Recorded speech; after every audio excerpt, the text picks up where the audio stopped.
Good afternoon and welcome. Thank you all so much for joining us for our 12th and final session of our racial justice training series focused on the chapters of Chris Henning's book, Rage of Innocence, How America Criminalizes Black Youth. In our past session, I hope many of you have seen, we've had academics, youth, justice professionals talking about the intersections of race, adolescence, policing, and surveillance. And we've really focused those conversations on how we can use the content from each of Professor Chris Henning's chapters to advance racial justice in the work that we do as youth advocates. Last month, I hope many of you were with us, we talked about Chapter 11, Things Fall Apart, Black Families in the Era of Mass Incarceration. Last month, we saw how harmful it is for young people to be removed from their families, both through the guise of the delinquency system and what we call the family policing system that many of you know of as the child welfare system.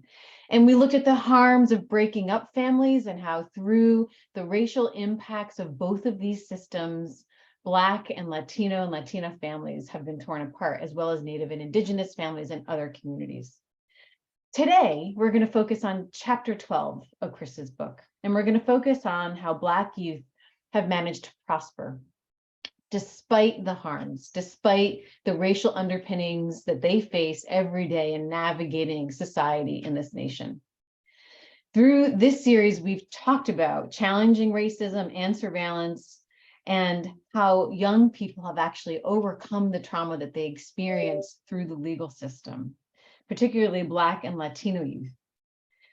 However, as much as the Rage of Innocence has focused on the immense challenges that young people have faced, we want to be sure that we have an opportunity to talk about resilience and strength of young people. At every turn, children of color have resisted the crushing structural racism that they experience every day across this nation.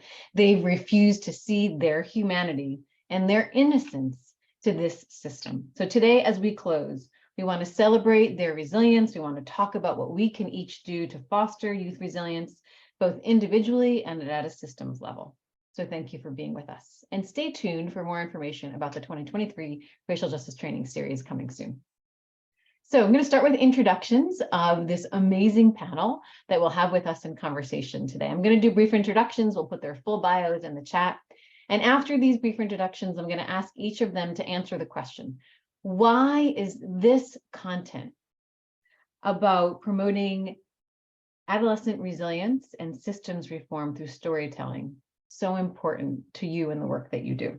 So let me start with Clarence Ford. Clarence, welcome. Thank you so much for being with us today. Clarence is a data policy and research associate at the W. Haywood Burns Institute.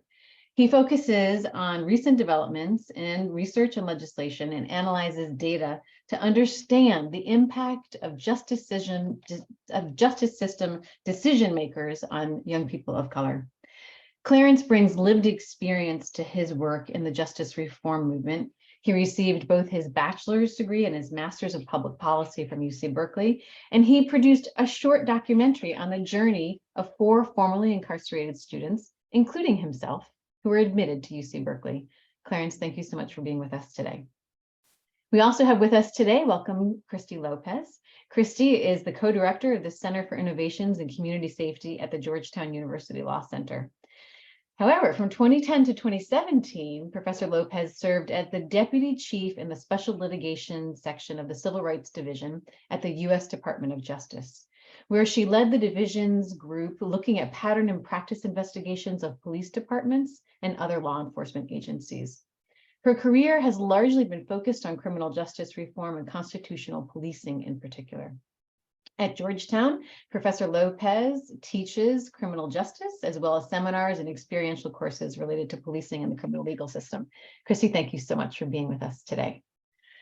Next, I'd like to welcome Jonathan Stith. Jonathan, thanks for being here. Jonathan is the Senior Advisor of the Alliance for Educational Justice, a national network of intergenerational and youth-led organizations working to end the school-to-prison pipeline. Jonathan has 20 years of experience working with youth and community organizations to address social inequities.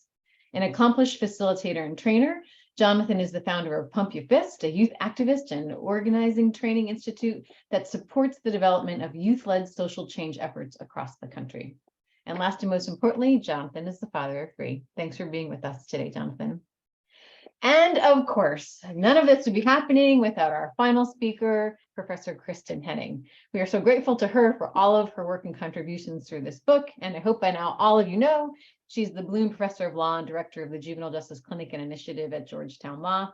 Chris has represented numerous young people in DC for unbelievable the past 3 decades. Many of you as youth defenders have been her students through the clinic. Many of you across the country have been to her training programs. She is definitely a gem in our community of youth defense, and we're so grateful to her and happy to have her with us today. So let's go to that initial question. I'm asking each of you in 60 seconds to articulate, why is this topic that we're focusing on today, promoting youth resilience and systems reform through storytelling? Hashtag Black Girl Magic, Black Boy Joy. Why is this so important to you? I'm going to go in the same order. So I'll start with Clarence. Clarence, in 60 seconds, why is this topic so important to you?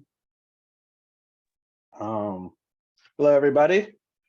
I think this topic is important for many reasons, talking about narrative shifts in young Black boys, because it's personal for me. And, it's been something that I've been constantly battling my whole life, like just to prove myself, prove that I'm worthy of being here, prove that I'm not a threat, prove that I can be a productive member of society, and that I'm not a menace to society. Like, one of the judges called me when I was 17.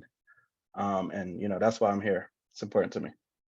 Clarence, thank you so much. We're so grateful to you for bringing your voice to this important conversation. Thank you. Professor Lopez, same question. Why is this topic so important to you? Thanks so much, and thanks for having me today. I don't have obviously the same direct experience that Clarence. I do have a niece and a nephew who are Black, and I do worry about them because of that, especially my nephew. But I was doing this work even before they were born, and it was through my work investigating police and working in trying to improve juvenile detention facilities, and seeing how much of policing was directed at youth and how particularly harmful it is all across the country, no matter where you are. And then watching the way kids were in the way they were just kids in these in these cages, and watching how they would just run up to the court-appointed monitors and hug them, and just seeing that cognitive dissonance of like, these are kids and look what we're doing to them. It's completely the wrong thing that they need. They need more hugs and less bars. And that's really what's motivated me to do this work for all these decades. Thank you so much, Christy. And Jonathan, why is this topic so important to you in the work you do? Absolutely. One, excited to be here, and thankful for everyone who showed up. I want to just start off like last week, Wednesday, the federal appeal court appealed South Carolina's unconstitutional disturbing education law. And to really understand how that happened, there's a story of resilience of young people coming together. In the Ed Week story that publicizes it, there's a picture of us at the court there, and it's a powerful story of Naya Kinney, right? A 16-year-old Black girl who recognized the injustice that was happening to another student in her class, Shakara, who was trying to get to see her counselor, who had an IEP for those special ed plan that legally she had a right to request to see her counselor, that was being denied by the teacher, who then called a school police resource officer to the room, Officer Ben Fields, or Officer Slam, as he was known in the school. And Naya, in the moment, organizes the students in the class to do a cop watch in school and to post it on all things World Star Hip Hop, right? The site that we would disdain. And from that particular moment, young people all across the Alliance saw that. They began to rally in support of Naya and Shakara, writing, collecting hundreds of love letters from young people all over across the country saying, you did the right thing and that we're going to back you. And for me and for many of us, it was a transformative moment and the birth of the national campaign for police-free schools and what has become the police-free schools movement after George Floyd. So this stuff is deeply personal, deeply transformative, and deeply compelling and moving for me. Thank you so much, Jonathan. And thank you for sharing that update about the critical importance of the work and the success that you've had through this. Wonderful. And Chris Henning, why is this conversation we're having today so important to you and the work you do? All I can say is yes, yes, yes, right? I'm already on fire. We're just starting the conversation. It is unequivocally personal on so many levels. It is impossible to be a Black woman in America and not be directly impacted by the harmful narratives that have been, advanced about, Black children. And so whether I am representing an individual child in court, whether I'm advocating for some policy reform or leading some training, the stories, right? The stories about girls like Naya and Shakara are really what keep me grounded in the work and remind me day after day why we do this work. And so I want decision makers to abandon the false and harmful stereotypes that they have about Black and brown children and see them as real children with real lives and real promise, absolute real promise. And really to get them to see exactly what Jonathan described in South Carolina, the power of children's voice and resilience to make an extraordinary difference. So I love it.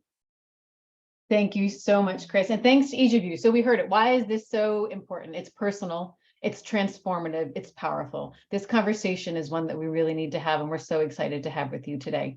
So Chris is going to be moderating this program today, but before we pass this over to her, I want to help her bring us into this space and really set the stage for this conversation today. So Chris, at the beginning of your book, you tell us the story of Eric, a young person who we first encountered, who was 13 years old, and he saw a movie about making a fake Molotov cocktail, and he made one, and he brought it to school, and he went through the machines at school, and he was stopped, and they found it, and he was prosecuted. The school resource officers prosecuted him, and despite being innocent and having no record at all in school, and that his invention wasn't even flammable, which they knew, he was arrested and suffered long-term consequences, including a ban from all after-school programming. He was sent to anger management. He had to have weekly visits with a probation officer. And that sets the stage for the whole book. And in chapter 12, you bring us back to the story of Eric and remind us of what happened to him almost 10 years later. He was 22 years old at the time. Chris, can you tell us, how was Eric doing when you checked in on him? Yeah, after that experience of being criminalized for normal adolescent behavior, I checked in with Eric, and he was doing just fine. He completed school. He was working a steady job. He was still and is still as smart today as he was the first time I met him. He loves history. He loves politics. He is extraordinarily well-read. He is inspired. He's well-adjusted. And I was also able to catch up with his sister and his mother, who unfortunately has since passed away. But they were still all and are still a very close-knit family, thriving in multiple ways. Not only does Eric thrive, but Eric's siblings are all thriving with college degrees, businesses that they own, and military service. And I'll say there's more good news about Eric, but I'll let you read that in the book. Thanks so much, Chris. So talk about narrative shifting. The only thing we ever see in the news is negative information about young people, especially Black, Latino, Native, Indigenous youth. And it's so important for us to hear these stories of resilience and stories of how our young people have been able to show their strengths and use their strengths, that they've actually been able to make it through the criminal justice system. So Chris, can you just talk a little bit more about why it's so important for us to hear these stories of resilience after surviving these racist and traumatic systems? Yeah, I mean, in part because, first of all, I wanted to end the book on hope. I mean, it's a heavy read about all of the trauma and the targeting and mistreatment and surveillance of Black children. But these stories, I mean, the stories that Jonathan opened with Shakara and Naya, who are both in the book, unequivocally is about hope. And so there are a couple of things that are worth saying right at the outset about hope and resilience. I want to be clear. while Eric is doing well, we should not attribute in any way his success to the intervention that he supposedly received through the court system when he was a child. Eric was already bright. He was already an inventive and creative child with strong family support. And I am clear that Eric never needed the juvenile court to become that successful adult, to become that intelligent and capable young man that he is today. And for those who recall from the introduction, not only do I talk about Eric's story, but I remind folks that I met a white woman from Connecticut who had done the exact same thing that my client Eric did. He brought a fake Molotov cocktail to school. And instead of getting arrested, that child was promoted to advanced science classes and, was treated as the creative, young, productive, smart kid that he was. So the system gets absolutely no credit for Eric's success. So when we talk about resilience, we're talking about the resilience of being able to come through the system, right? Be able to come through these moments of discrimination and inequality and being able to thrive. And let's be clear, Eric didn't come through the system unscathed and unaffected. Eric and his mother and his sister, when I met with them 10 years later, they were still outraged by how he was treated in the system. So Eric's happy ending is his own making, despite his contact in the system. Thanks so much for that, Chris, right? We want to be clear that we're not suggesting that the legal system in any way makes children stronger. We really want to focus on the fact that young people, despite the harm and trauma they experience in the system, are able to overcome those experiences. And Chris, so in this last chapter, you could have, opened it with data and statistics, legislative reform, could have, honed in on ways in which advocates are succeeding, but you chose to share a personal story. You chose to really lift up Eric's experience. Why? Why that choice? Well, in part because I think we can all, I say this all the time, stories change hearts and minds. And I think we can all connect to Eric on some level. We all did foolish things as kids and we turned out okay. In fact, many of us are thriving on this Zoom now. And so I really wanted to elevate the voices of young people who made it through that difficult period. And I think most importantly, I wanted to show how multidimensional Eric was and how multidimensional Eric is and all of the young people that we're talking about.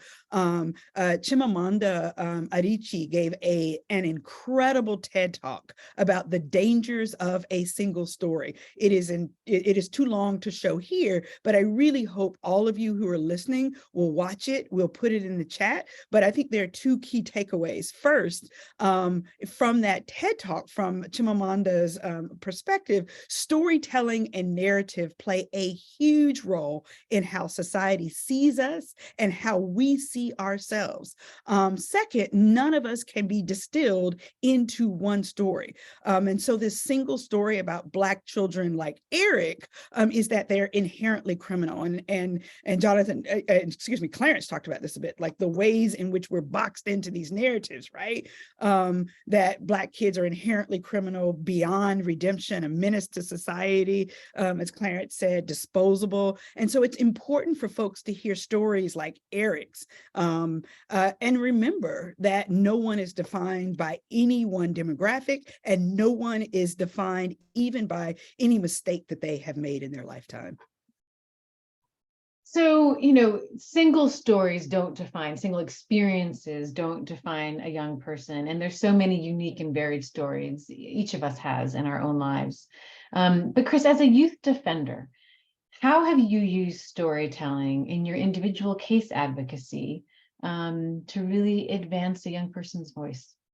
My goal, Marianne, is to use storytelling at every single stage of the case. So, and that means even client interviews, right? So from day one, I have to get to know my clients beyond the four corners of the legal case, right? When we, meet our client in the cell block, in the moments before an arraignment or before a probable cause hearing, I'm guilty of this too, but it's easy for all of us to get so focused on the alleged offense, on our client's prior record and what the prosecutor or the intake officer are going to ask the judge, that we forget to stop and figure out who this child really is. And so if we really want to, know our clients and tell their stories, then we've got to change our interview protocols. And so like really pushing ourselves to ask questions that seem like they might not be pertinent, but they are. Like, what makes you happy? What makes you sad? Who is your best friend? What do you and your best friend do together? What does it look like on a sunny day, a rainy day? What's your greatest talent? Who do you look up to? Who do you admire?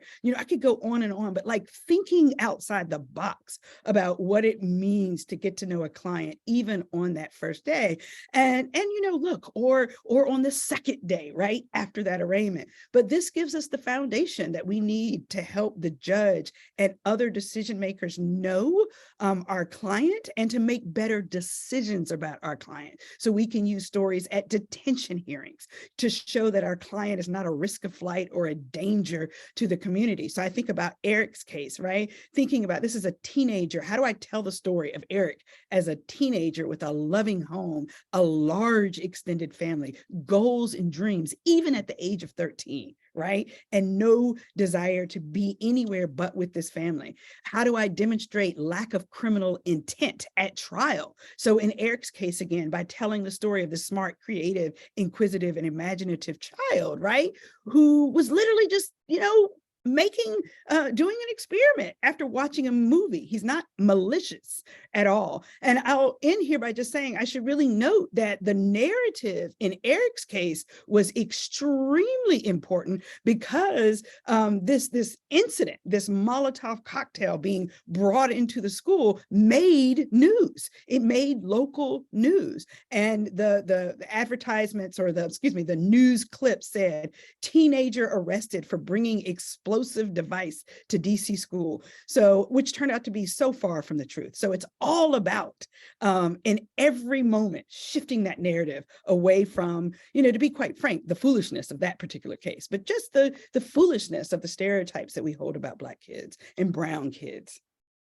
Thank you so much, Kristin. Thanks for setting the stage and sharing with us how you envision Chapter 12 and why storytelling was such a critical part of it. Turning it over to you for the rest of this conversation. Thank you all so much for being with us.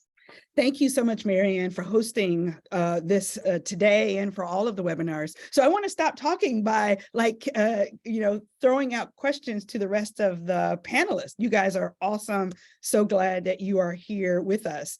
And I think I want to stick with this idea of a single story and the harms that the single story can have on the young people that we serve just a little bit longer. And so I think it makes sense to just remind folks about how the single story about Black adolescent criminality originated, right? Forcing us to think about why has this narrative lived on as long as it has in American folklore, if you will, when we have so much information to the contrary about the resilience and the beauty and the wonder of Black and brown children. And so I want to turn to Christy just to set the stage for a moment. You recently wrote an article about abolishing the carceral logic, and you offer a really important, I think, perspective on why we so readily accept the myth.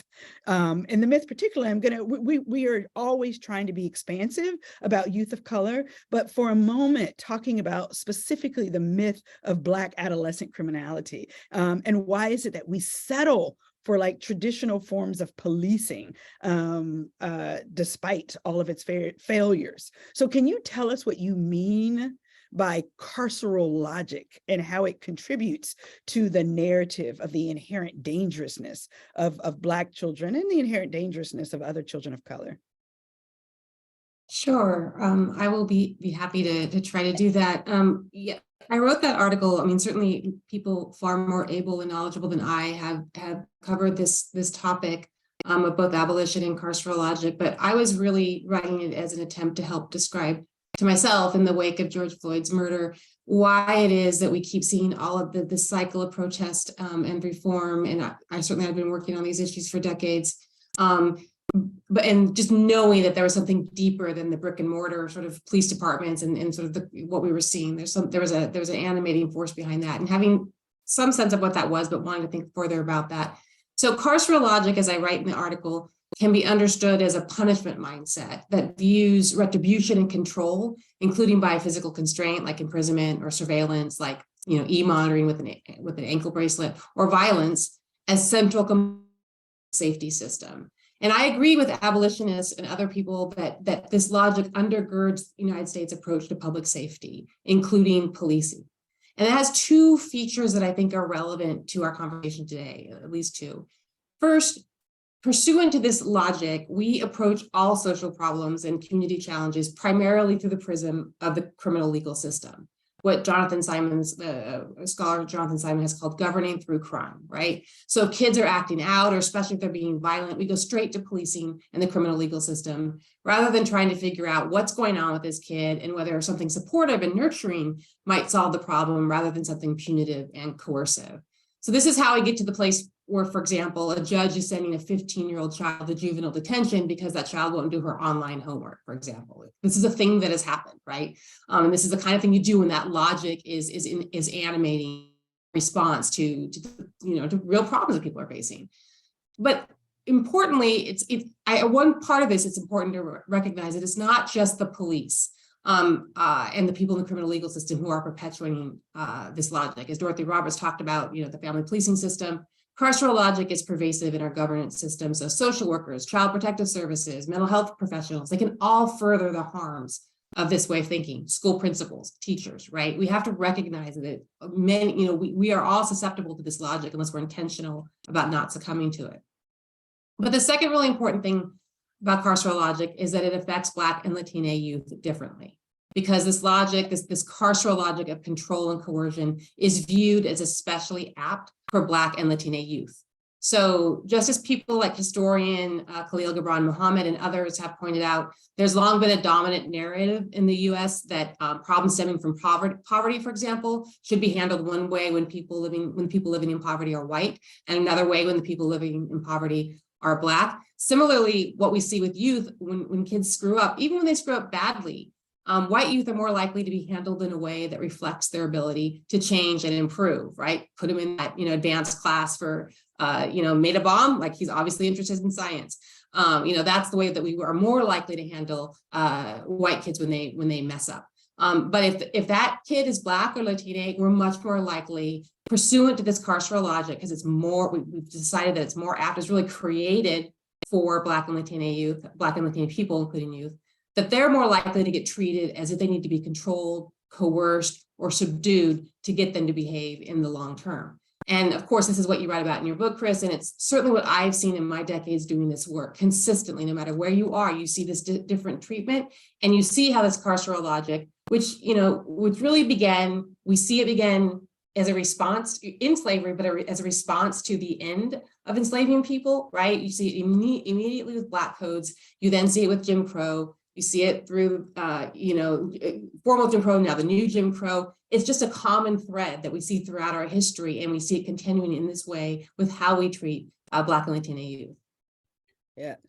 This resonates with me on the ground, representing kids in juvenile court. We adopt a punitive mindset, right? A carceral logic for raising children to be moral, upstanding, and productive citizens who attend school on time, pay attention in class, dress appropriately, for Black and brown kids, right? Like that's what you're talking about. And the carceral logic stems from and is upheld from the false narratives of Black and brown criminality. Just beautifully put and summarized. You're right. Like it's a long history that folks have written about, and we appreciate your resurfacing, reminding us of that origin. So let's play it out today, right? Like continue to play it out today. And let me turn to Clarence and Jonathan, and really help us understand how you are seeing this narrative and this presumption of criminality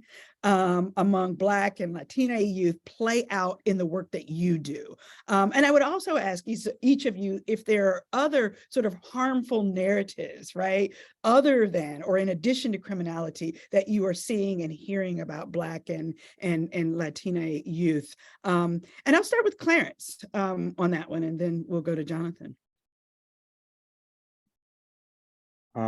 Thank you. I think this is one of the things that we are constantly battling at work and even in our personal lives. And I see it at work. I think I've seen it a bunch at work. It is just like different jurisdictions that we work in and the people who are like these sort of criminal justice officials and like how they grew up, like their worldviews, their upbringing. I remember one of these meetings I was in, we were talking about, why people don't show up for court sometimes, right?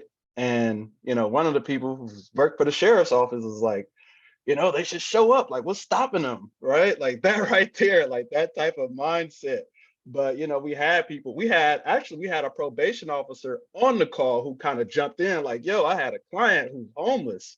Like how you gonna make it to court if you got all this other shit to worry about, right? Like you got more pressing issues to be concerned about than your next court date, right? So that's some of the ways that we're seeing it come up in work is just this sort of mindset that people have who are really sort of disconnected. And then sort of like, I live here in the Bay Area. I see this play out in the news all the time. So like, it seemed like after the media got tired of covering COVID, right? Like they immediately switched to crime, right? I know one of the things I hear that was big was the Stop Asian Hate campaign that was happening in the Bay Area, but it seemed like every time, it almost seemed to me like they were trying to pit the communities against each other, right? Because every time they highlighted the story, you would see like a youth attacking somebody who was Asian, right? And then it just like kind of, the narrative sort of spiraled out of control without any context. And they were just like throwing this up there, right? So, when people see that, they tend to think that, that's what's really happening everywhere. And then I'll just mention this last example too, is when I was in Memphis, they were talking about curfew for young men or for people in general. But anytime you hear like curfew, like that's automatically gonna be applied. Like they're thinking of Black young people like being outside and stuff like that. So just hearing the city council talk about, instituting a curfew because there's been a slight uptick in crime. I've seen it play out that many ways. It's such powerful points. I mean, just to quickly note, I love your perspective, Clarence, because you work at the Burns Institute, which is out west, but that you all work in jurisdictions all across the country, and that it's really important. And I know sometimes in our webinars, we default, to Black and Latina, but that youth of color, right? Right. There are many youth with different ethnicities and different jurisdictions have marginalized different groups of children, right? And that what we're talking about in these conversations is the ways that children are marginalized. And I think you bring in a really important point, and pitted against one another, right? Particularly in the crime narrative. So really just some really, really important points. Jonathan, what are you saying with the criminality narrative and other narratives? Right. I just really want to double tap on Christy's work. And it's almost for how we experience it's like, it's not even logic because it defies rational thinking what we see, particularly when we think about policing in schools. Again, I think that's where we've seen it play out from, again, the work that we've been doing around the police-free schools, the kind of, again, looking at the last set of federal data that came out around where policing happens. It happens mostly in predominantly in Black and brown schools. It was almost sets of information that seems to suggest that Blacker and browner a school got, when it got to the majority Black and brown, automatically a school police resource officer automatically appeared, right?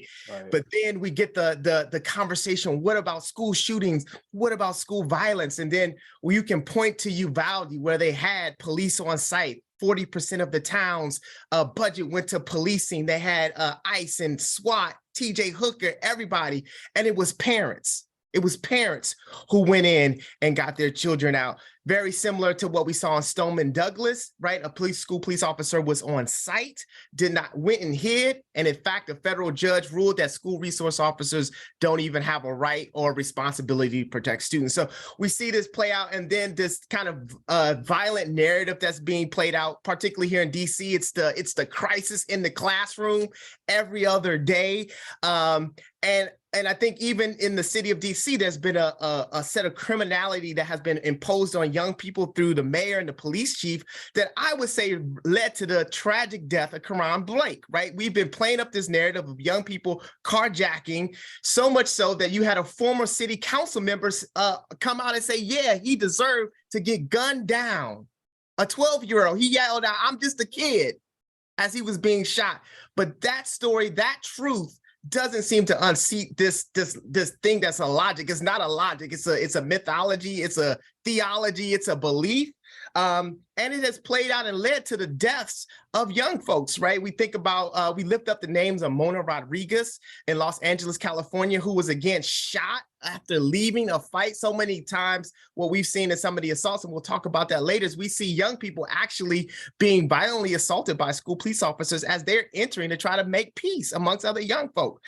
You also have Raheem Brown in Oakland, California, which was the basis of the Black Organizing Project's campaign in the George Floyd resolution, where again, he was killed at a school dance, right? Sitting in his car. And then I think the most significant ways that it's used to justify systemic disinvestment in our young folk, particularly in schools. And I lift up the name of LaPortia Massey, who was a 12-year-old Black girl who died in Philadelphia from an asthma attack, because the Philadelphia school system decided that it was going to strip away damn near all the teachers, no nurses, and only have teachers and cops in a school. And she died from an asthma attack because there was no nurse on site to administer her asthma medicine. It's those kind of stories, those kind of narratives that get missed in the criminality of that. And again, used to justify these deep systemic disinvestments in young folk, that justify, like we've seen with Oak Hill here, like the kind of placing of young people in warehousing, all on this presumption that they deserved it or somehow.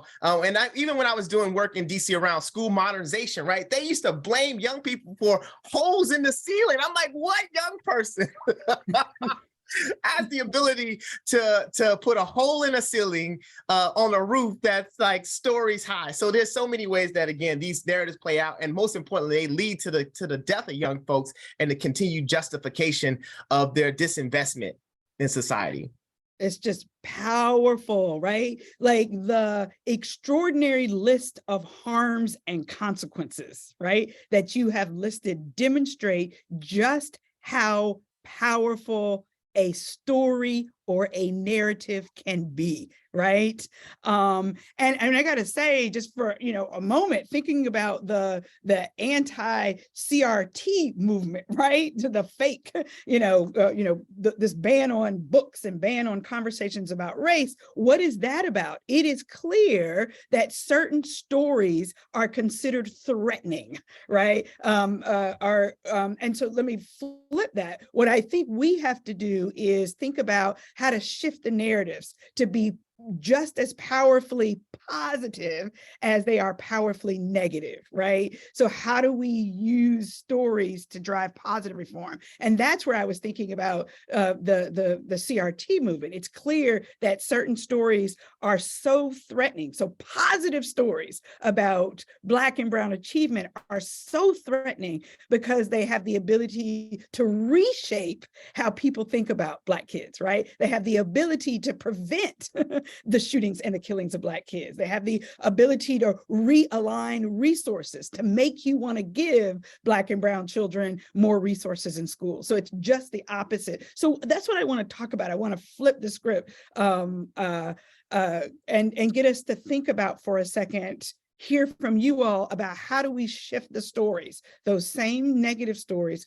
How do we abandon them and shift to positive stories about Black and brown kids?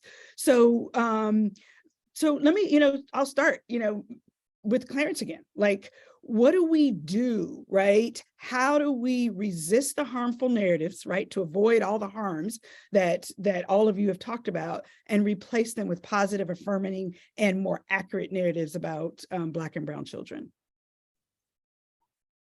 Oh man, that's a big question, because I was reading this article the other day that talked about how, like, it said like 50% of the news headlines that come out are negative, right? And us as people, like, that's sort of what we gravitate towards, and that's how we've been hardwired, since our ancestors, right? I guess to survive or whatnot. But I think that we can do a better job of, paying attention to those positive stories, out there. I know, for example, like when I had got out of prison,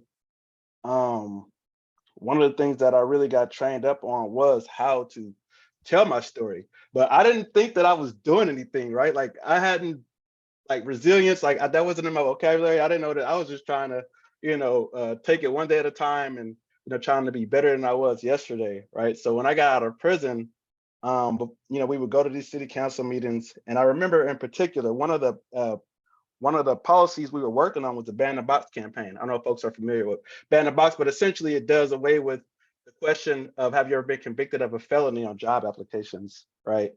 And our whole campaign was around storytelling, right? So we go out, talk to the community, but me in particular, because I was locked up, and I would have this conversation with the brothers when I was locked up. Like, we would talk about, like, yo, what you gonna do when you get out? We'd be like, oh, I'm gonna try to work, I'm trying to get my life together. But then it would come up like, yo, what if we come across that question on the application? It was like, have you ever been convicted of a felony? And then people would be like, fuck it, I'm gonna lie on that shit, because if I tell them the truth, they're gonna get rid of my resume anyway, which we've seen as true through research and data, right? So one of the things we did was just tell the different stories, and how a question like that could could scare someone from even applying to a job in the first place, right? So gathering all these different stories out there and sharing that with, like, our sort of public leaders to change some of these laws in these applications.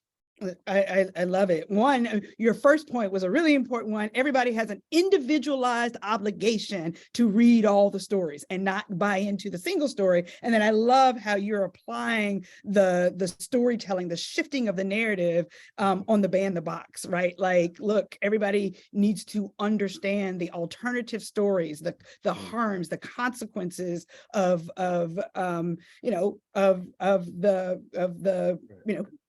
being asked whether or not they have a criminal conviction. And just the psychological impact it has. I don't think that even goes into consideration. Just like for me, I don't think about, like, the citizenship question when I'm filling out an application, but having relationships with people who are undocumented, hearing their side of the story, it's all learning, right? Just being open-minded.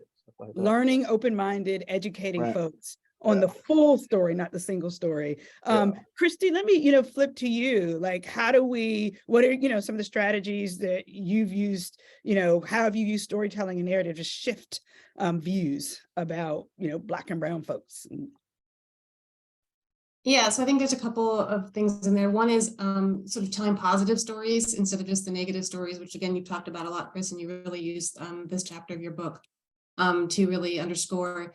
And unfortunately, like, I haven't had a lot of opportunity to do that in my work, and a lot of people doing this work don't have a lot of opportunity to do that work, because we're dealing with people who were caught in this. And ideally what you have is you are able to tell stories about people who weren't treated this way, who were given a chance, right?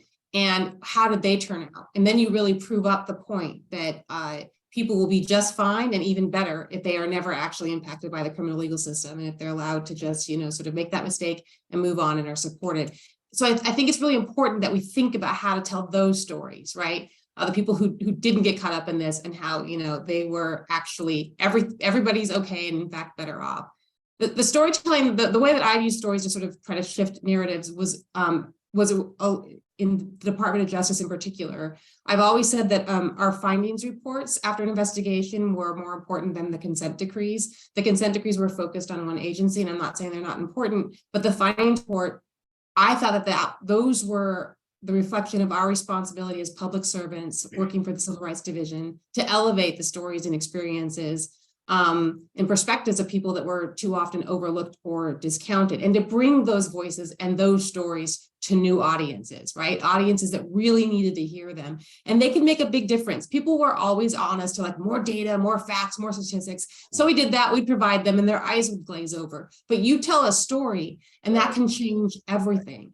We always try to tell stories, and I'll tell just one from the many, many stories in the Ferguson report, because it does involve a kid, and because of the impact it had on me. We learned in Ferguson that they had, even though it was a very small department of 50 officers, I think they had at least 4 canines, police canines. No department needs any canines, they had 4. And of every documentation of a canine use that we could find, the race of the person against whom the canine was used was Black. So our investigator, Earl Saunders, amazing investigator, started just calling people, trying to get a hold of them. And he reached someone who was a child. And that child, to hear it described in the police report, he fled into a house and was robbing it, and was attacked by the dog. What actually happened, if you read between the lines and if you talk to the child, he was skipping school, went to an abandoned house, heard someone come in, didn't want to get in trouble, ran into a closet, was hiding there as the officer opened the door and sicked his canine on this child, who was, had the terrible crime of skipping school. And I will tell you, Chris, that, I had been investigating police departments for, I think, decades at that point. And I had many times investigated canine divisions and tried to come up with better ways, better training for canines, better policies. Oh, it should be bite and, find and bark, not bite and hold. When I heard that story, when Earl came into my office and told me that story, I was like, I'm done. We need to be done with the use of canines. That we should not live in a world, because it just brought everything together for me. How many times the canines are used by police to attack humans and children for the most minor of incidents. And that really brought home to me what that is like and what that means. And so that story, I think, had a profound impact on me, and it really taught me, and many other stories, of course, have really changed my way of thinking. I think we can all think back to stories like that. And we need to know how to tell those stories, to have those sorts of change, and to have that impact on people that numbers and data just can't have. That's right. So powerful. I think all of us are sort of riveted in our seats with anger at listening to that story. And the story has 2 parts. It's that story of a typical adolescent. Dare I ask how many of you on Zoom skip school, right? Dare I ask how many of you ran when you thought you were about to get caught, right? That's typical adolescence. And then, as you all have been talking about, the other part of the story is this was the ridiculous response, the carceral, punitive, absurd, heavy-handed response. And all of that needs to be told as we think about shifting narratives. Jonathan, how do we shift these narratives? Well, as an organizer, I always got to say organize, organize, organize. Right. But I think some of the concrete ways that we have definitely tried to really get after these narratives is one clear examples was our first report, We Came to Learn. And the title came from a quote from a young person at an organization that we were working with. And, we wanted something bitty, bad, and rough and gruff, and that was going to strike terror. But this idea that young people were saying, yo, we come to school to learn. We don't come to school to get policed. We don't come to school to get assaulted. We come to school to learn. I think for us was like a really important, just really kind of centering of their voice, centering of their vision and what it is that they're really seeking. The second way we kind of really get after dispelling this myth is actually teaching young people their history. Particularly Black and brown youth in this country have been a motive force in shifting and making this country a better place. As one of the ways we teach kind of Black youth, we say when Black youth organize, we all rise. Like that there is a historical impact that Black youth have had that have helped make conditions better for Black folk and really for everybody here. And so part of what we do in the Police Free Schools campaign is we have a Police Free Schools timeline. And it's not only the story of how policing got into our schools, but also the story of how communities of Black and brown youth have resisted, fought back, and won, right? And that has been the basis of how we've helped to bring people into the campaign, that there is something that young people can do, that they have been winning this fight, and that if they come together and you come together and support each other, they can win even more. The other way is when we've been doing the work around what we call assault at. So after this assault at Spring Valley, what we saw was then young people, Black and brown young people all over the country starting to actually report these incidents of school police violence. One of the things that we've been getting very clear about then from there is that they are not victims, right? That they are actually survivors of school police violence. And that for us was an important kind of shift in how we were viewing young people and their families and how we showed up, right? That these are not victims, these are survivors, and who have the ability now to make a demand back to the state to say police don't belong in their schools and to help them build campaigns.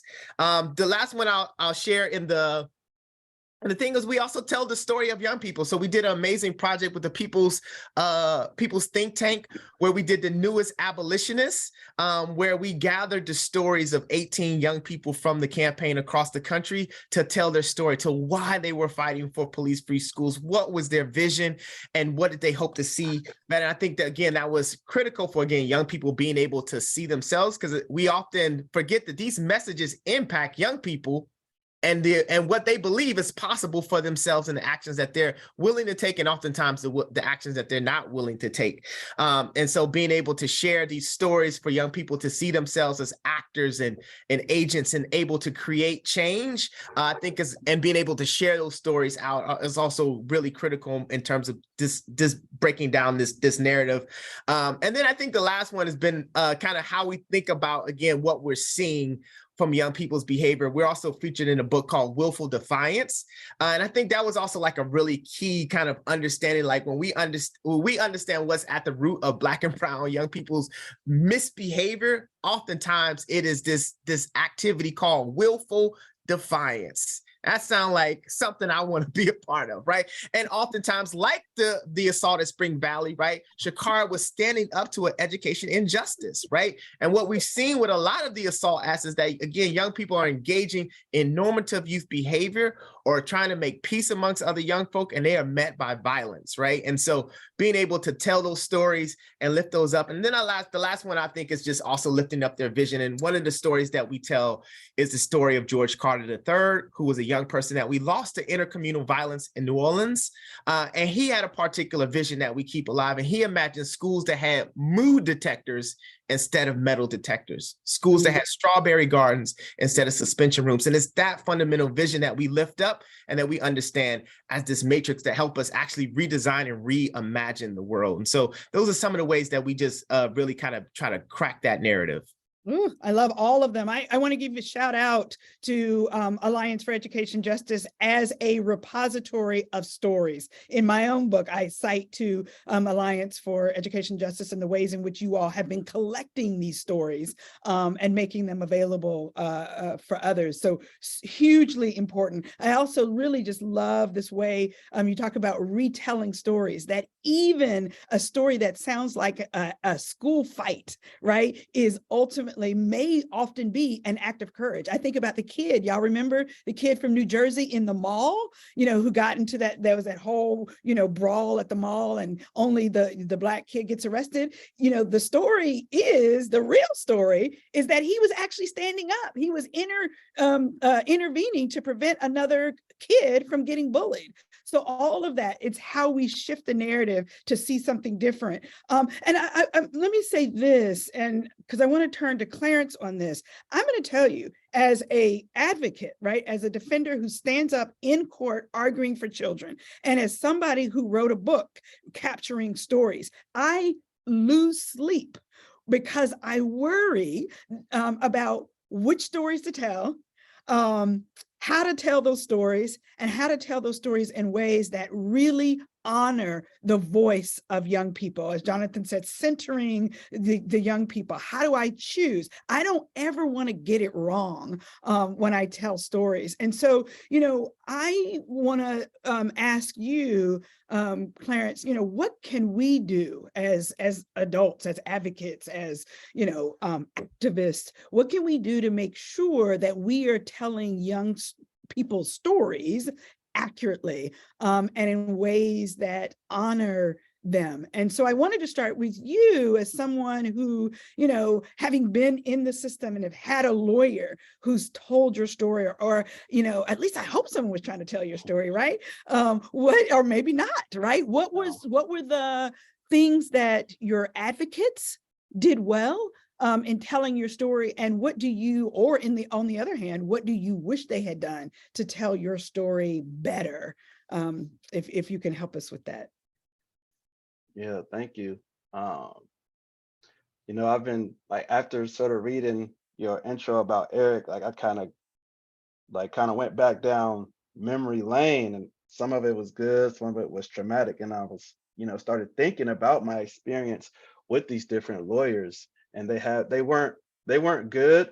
And I feel like a lot of the, that sort of culture is shifting now, especially within the public defender's office, right? But I recall I was 20 years old, right, when I first got my case. Oh, well, this is when I was an adult, but I was fighting a robbery 1 charge, right? And I remember talking to my attorney, and I was spooked. I ain't gonna lie, I didn't know what the hell was going on in that courtroom. I think explaining what the fuck is going on, right, and trying to break down some of that legal jargon would mean a lot. But this lawyer specifically, he made me hate all lawyers. I ain't gonna lie, but that's changed, of course, over time. But he whispered to me when I was telling him, yo, I just messed up. I made a mistake. I'm in school, this, that, and the third, right? He leaned over and he told me yo, I don't want to hear none of your fucking sob stories. Let's just let me just do what I gotta do. And then I'll see you later. So when he told me that, I'm like, what? Did he just I'm in the courtroom sitting out here, I'm like, did he just say that to me? So that shit right there really had me pretty upset. But I would say, and I know this isn't that type of audience, but I think just listening, right? Just a casual conversation. I feel like that's the best way to get people to sort of let their guard down. Just easy, hey, yo, what do you like to do on your downtime? Or what's your favorite movie? Who your favorite artist? I feel like, young people love to debate hip hop. Who's your top artist all time? Who your top 5? Stuff to just casual stuff to get people to let their guard down, and then try to, understand a person and a person that way. And then I think too, I think when I was younger, there was this lady, she was I want to say, I'm gonna just call her a youth advocate, because she was the person who did come in and sort of listen to my story. And I think that she did it so well. She just sat there and just listened. And I think that's just the first step, right? Not coming in with all your biases, or not even thinking that you know everything about race and equity, but just, just listening. Yeah. I'll stop right there for now. That's huge. I mean, I have to say that my heart breaks just hearing that, right? I just want to apologize, for that lawyer who did that to you, who, literally, I don't want to hear your sob stories. And you're very generous. You said that the folks who are listening, that's not this crowd. And you know what? I think you're right in some way, that the folks who are attracted to a webinar like this, really, have young people's hearts, or young people's interest at heart. But here's the reality of what you just said. It's that we as lawyers, sometimes we get busy, right? We become neglectful.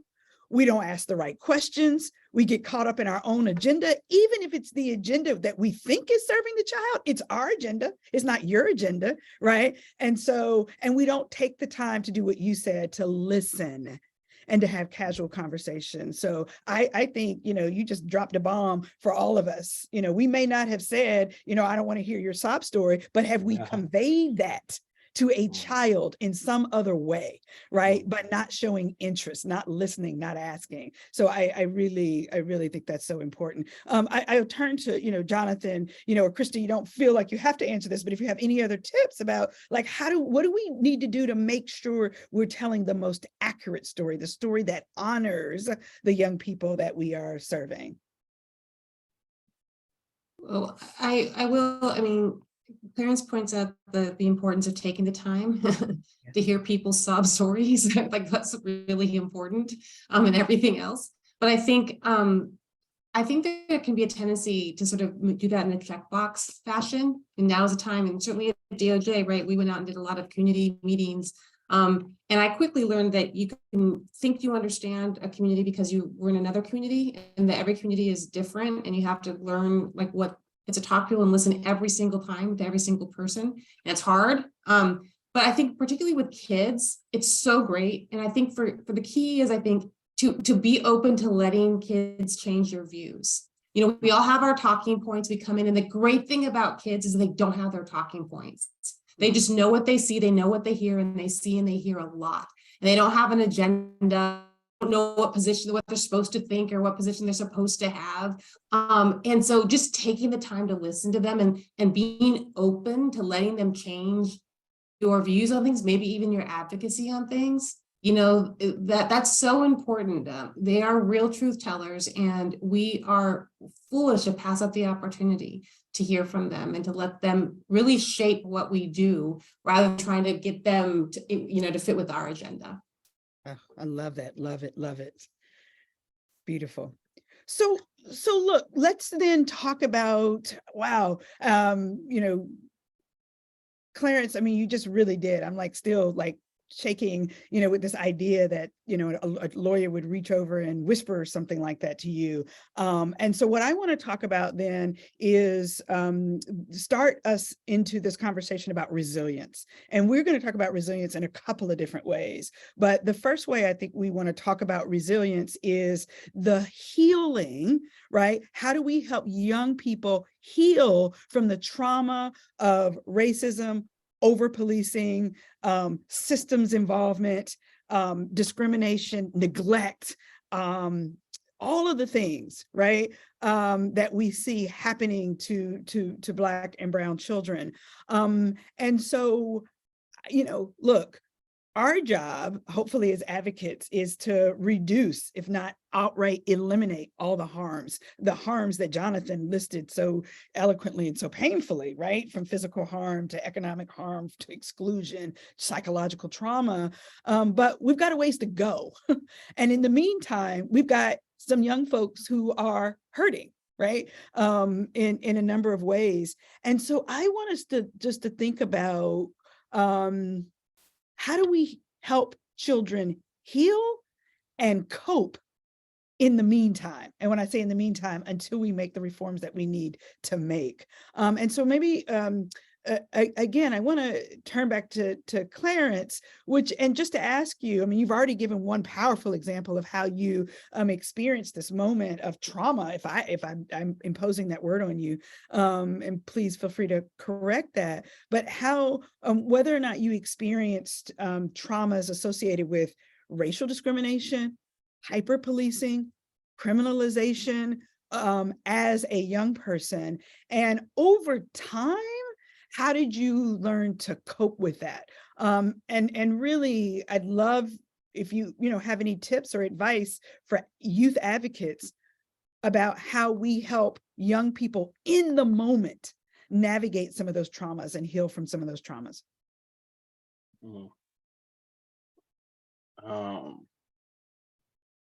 I think, just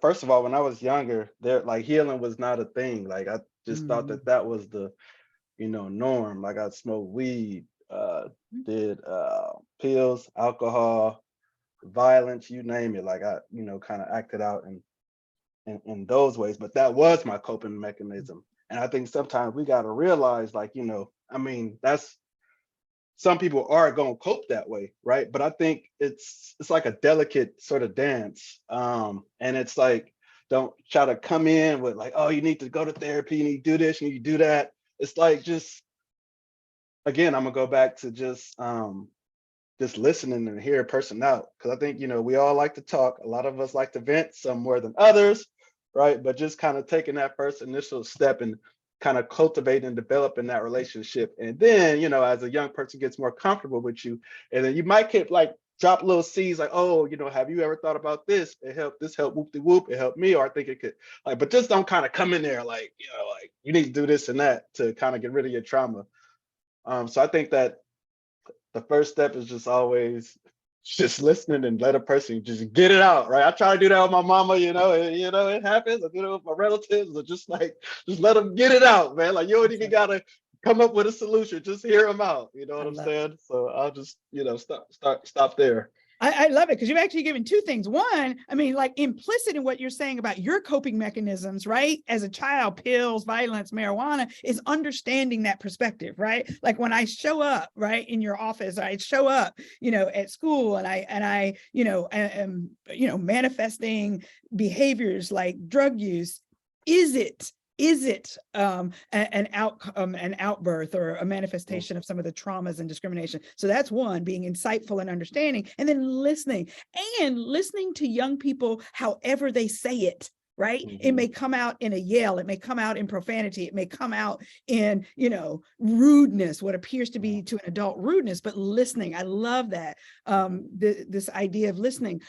So I happen to know that at least at one point, you were called by the Burns Institute the social justice and well-being warrior.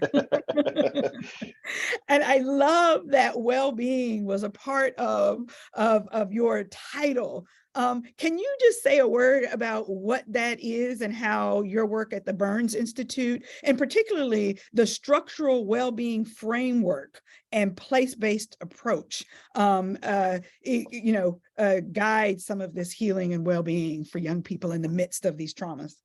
Right. Thanks. Yeah, I think Summer Organization has been around for 20 years, and I've been there going on 5 years now. But I'm hearing from our president, James Bell, wonderful speaker. Y'all check him out if y'all can.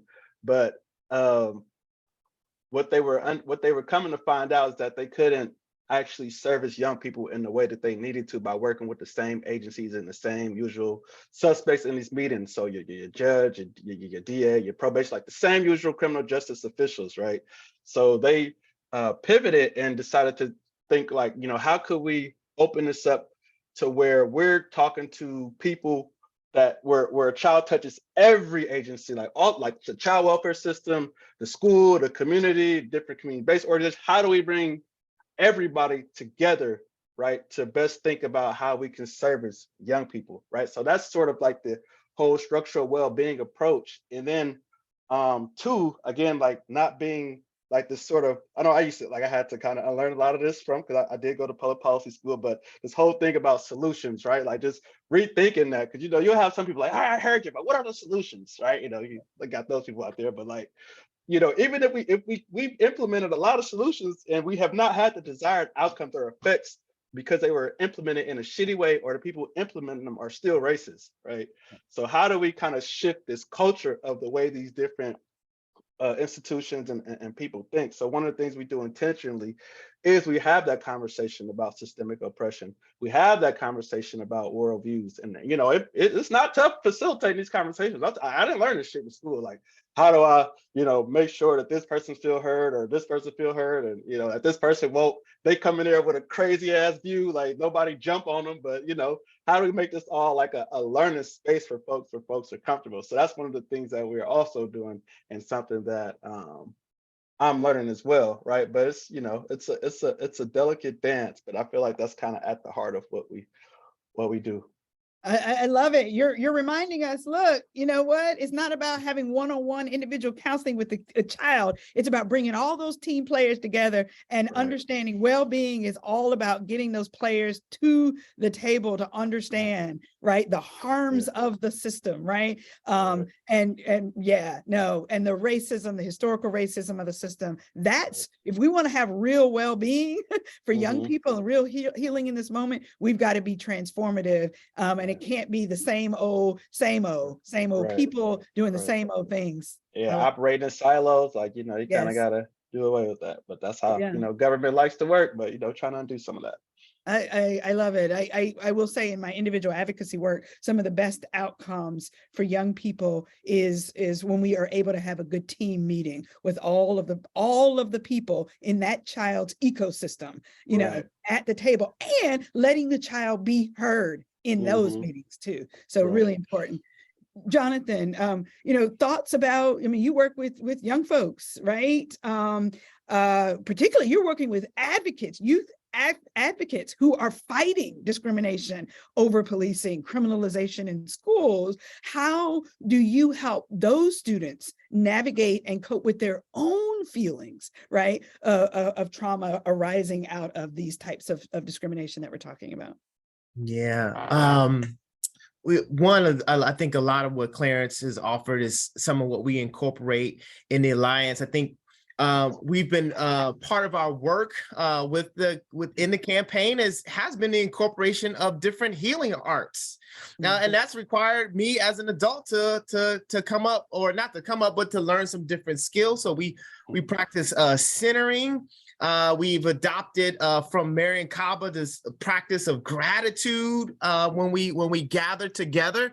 There's always something healing about young people getting together and supporting one another. Again, that is so much of our story with the assault at Spring Valley, right? It was those letters, and Naya would talk about how those letters meant so much. And as she was in this process, this almost 2-year waiting period for these charges to get dropped, how she would come back to these letters and the little things that we thought we were doing, just showing up at that action or showing up here that maybe didn't feel like made a difference. We would hear from Naya's mom, Doris, that these were significant acts that young people did to really help them, really help her heal and make it through. So it was I was just like, I'm just getting young people into the room and getting out the way, right? And allowing the kind of way that they show up for one another. I think that's also part of one of those things that we have to smash, this idea that young people are apathetic to one another, that they don't care about one another. They do deeply care about one another. They want to be a fight for one another. And oftentimes it's us as the adults that are in the way. So I think this relationship piece is really important. I think one of our kind of guiding mantras that we say to ourselves a lot of times is that the violence is in the system, not the students. And so that helps, again, orientate our orientation. Even when we're perceiving violence, we're asking ourselves, well, what structural violence occurred that's generating the violence that we see, this intercommunal violence? And oftentimes, like in the story of a fight, it's the denial of a restorative justice process. They went to an adult, tried to bring them their problem. The adult dismissed their problem, right? So we're back to Clarence's point around, are we really listening to young people when they bring us to things? Also being able to equip them with the tools to navigate and really push back. And I think for many of us that meant that we have to betray this, whatever this adult creed that we get locked into, and to understand that thing doesn't play out for Black youth, right? This seems to be like there's youth and then there's Black youth, right? And the Black youth get a different deal or a different response than the other youth. And how do we again equip young people with the tools to do that? And sometimes that means that giving them the tools to potentially challenge us, right? And we got to be open to that.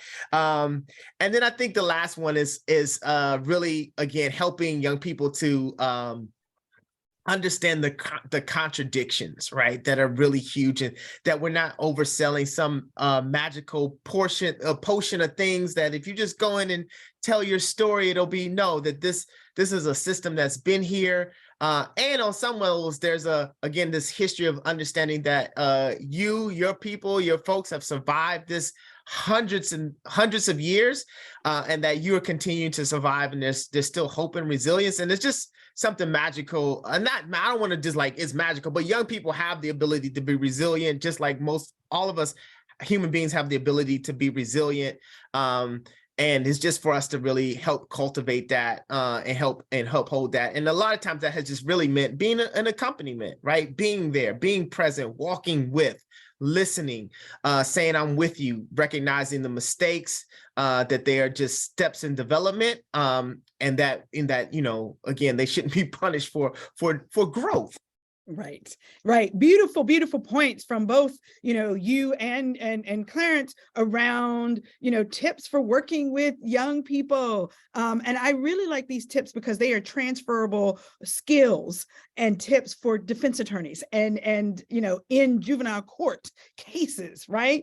There's a lot that we could draw from what you've both said to support our clients, right? And I think a lot of that starts with asking clients about the impacts of discrimination over policing, criminalization, all of that, asking how they're doing, how they're feeling about what was school like today, right? And it doesn't seem to be in the purview of the delinquency case, but it absolutely is, offering safe spaces for young people to talk about what their experience at school, in the community, at home, vis-a-vis specifically around policing, right? Referring them to services in the community if they want those services, right? And that's about being client-centered. I love so much of what you said, Jonathan, about, one, the ways in which the encouragement letters sent to Naya Kinney meant so much. Can we figure out ways to bring that encouragement to our clients in our individual cases, finding those allies in our individual cases that can, shower, praise on them, particularly when they are in the delinquency system and really getting criticized heavily. I love your reference to Miriam Kaba's work about gratitude, practicing gratitude and hope. And we could do that with our clients. I know if we feel like, well, we're not psychologists and we're not, trained. We're trained in hope. We're trained in gratitude. That's the work that we do. And how do we, figure out ways to convey that, share that, and help our clients experience that? So it's all about relationships, cultivating relationships with each other, helping students, young people, our clients, cultivate relationships with other young people their age, but also with us. And listening to you, Jonathan, for the first time, I thought about, sometimes I'll take a client out to lunch or to dinner, just to get to know them better. But maybe I invite, them to bring along their best friend, so I can get to know them. Bring along your girlfriend, your boyfriend, your partner, your, whomever that partner is. Let's all do this together as I get to know you. So I love those tips. Clarence, it looks like you wanted to add in, jump back in. I had a question too, since I am around a lot of legal advocates and lawyers, I had a question just about what is the rule around, it seems like after a person is sentenced, you really don't have any conversations with your lawyer afterwards. Say if, I get sentenced 3 months, 6 months, a year, what is could the client still have a sort of relationship or connect with the lawyer while they're incarcerated? Because it kind of feels like it's just severed off. And, when you kind of doing that time and in that dark moment, I think, kind of, not saying but yeah, I'm just wondering, what is that? What is the? That is you're just talking about, where's my lawyer in the dark night of the soul, right? When this moment, yeah. My worst moment, I'm sitting there and nobody's calling me, nobody is checking on me. And I live in Washington, D.C., by the way. And when our kids get sent away, when they get committed, they get sent out of state. So you've got parents, friends, family who can't come. What am I doing to do that? So the answer is ethically, absolutely, there's no prohibition. And in fact, in terms of best practices and how we should be advocates, we are that attorney for life, right? We should stay engaged and connected. And I'm going to, look, for all the defenders on the call, I recognize that there are institutional barriers sometimes for that continued relationship for kids or adults who are locked up in facilities, for your inability to keep in touch with those kids. But we as a defender community have to work to break those barriers, whether it's going to our local lawmakers and demanding dollars for our public defender service to have a unit set aside to keep in touch with kids who get sent to facilities, whether it's reduced caseloads so that we have the time on our own to go in and meet with our kids. It's whether or not we as a defender office can come up with creative out-of-the-box strategies, right? For having interns and college students work with us who can regularly visit and communicate with and show support to our clients who are at detention facilities. So it's just such a beautiful, beautiful point. And I see Laura Karen offering up, post-disposition units. Yes, a number of them. I know Baltimore has them, Rutgers Clinic has one. Numbers of defender offices have post-disposition, post-sentencing clinics. So it is not, you should be asking and demanding that support. So thank you for that question. What a powerful, really, really powerful question. So one of the other things while we're talking about, you take us right to where we want to go next, which is the other piece of rehabilitation, and I'm sorry, the other piece of resilience in my mind that I think we need to talk about is the fact that we have Black and brown children who make mistakes, who do in fact at times commit serious crimes, whatever the root cause is, but that we then are more likely to treat those children as beyond redemption, right? So we leave them, we send them, we're more likely to prosecute them as adults. We're more likely to send them to adult facilities where they are, subject to solitary confinement, separated from their families, mistreated, abused by correctional officers and by adult inmates, right? And so why is it, right, that we treat certain segments of kids as beyond redemption, where other kids like Kyle Rittenhouse, not only, right, kill two people, and I couldn't help but say it, right? Kill two people, end up severely injuring another, and he gets found not guilty, right? But like, why is it that happens?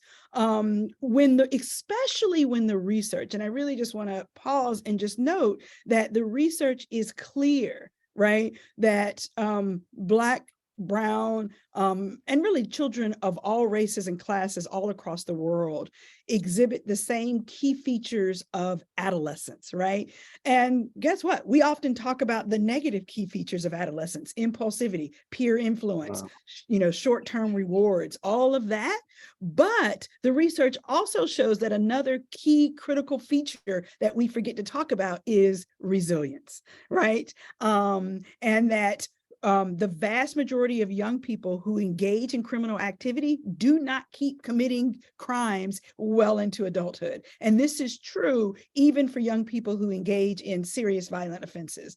Desistance from crime happens naturally due to brain development, due to changed family circumstances, all of the things, right?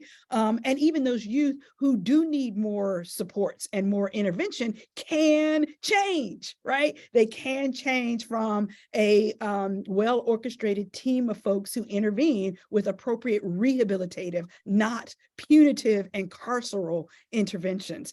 And this is the key. Nothing in that research suggests that Black and brown youth are any less amenable to rehabilitation, right? And so that's one of the key features here. And so what I want to think about is the fact that that notwithstanding that reality, notwithstanding that research, notwithstanding the anecdotal evidence of resilience that we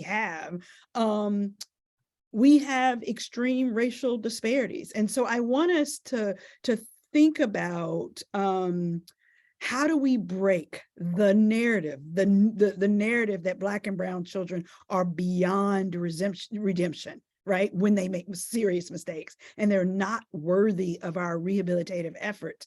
And so I think one of the ways to start is with a philosophical foundation, right? So I'm going to jump to Christy, right? And ask you, so the opposite of this carceral logic, right? what are the key principles for developing and identifying a humane response to serious adolescent offending, right? And then we'll circle back and talk about it on a practical level. Sure. So I think broadly speaking, we have to recognize that because of all these dynamics we've been talking about, we've done two things. One is to define public safety too narrowly, and the other is to over rely on police to keep us safe. And especially when you think about how narrowly we've defined public safety, the absurdity of relying on police to do that job becomes more clear. Because public, if you think about it, public safety, we think about it as basically street crime. But there's lots of other more elemental things involved with public safety, right? Access to shelter, decent shelter, clean water, healthy food, a safe place to learn and to grow. That's public safety. And if that's how we thought about public safety, it would be clear, it should be clear, right? That's not a policing job. And so we need to stop thinking about sort of the police are there, and then now we need to create some alternatives to police so that if you have, a mental health problem, then someone else will come, or if you're unsheltered, someone else will come. No, you have to decenter police entirely. That's the DC Police Reform Commission did some great work here in DC. I helped co-chair that, and their report was called Decenter the Police for Better Public Safety and for more effective public safety. And that's so that we stop thinking of these other approaches, these other parts of public safety as add-ons or as alternative. Police are one tool in a much more varied and larger toolbox to keep communities safe. And if you think about that, like you're absolutely right, Chris, that's what the research shows us. As Jonathan was saying earlier, there's not even any logic to the carceral logic, right? This isn't like a radical idea. It's just sensible. It's a more sensible approach to public safety than what we have now. And so if we just if we recognize that, and people are doing these things, right? People are taking this approach to public safety all across the country, but it needs to become part of the fabric of how we respond to public safety. If we do that, in our over reliance on policing by making police just one tool in that toolbox, and at the same time, if we change the way that policing operates and that the criminal legal system operates, so that the work of preventing violence and harm, they're doing so in a way that's truly protective, truly supportive of human life and human dignity, right? Then you can both sort of, like policing gets back in its box the way it should be, and most of people's lives is supported by services that actually help build community rather than fracture it.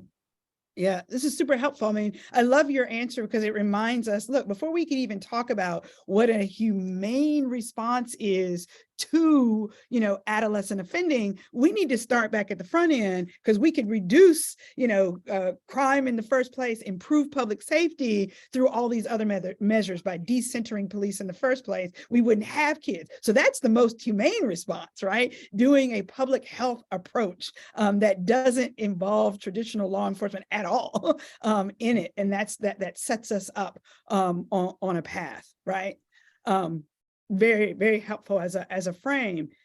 And then I think, so then, look, we're going to do look, I guess there's a couple of things. My brain is racing a little bit here because, right, I want to prevent crime. That's what, all the things that Christy's talking about is preventing crime. But then the audience is going to say, people are going to say, but there is crime. And then what do we do with those kids until we make the reforms that Christy is talking about? How do we work with young people in a way that honors their redemption and honors their resilience, even after a serious crime like a homicide or a rape or something of that nature? And so let's say a word about that.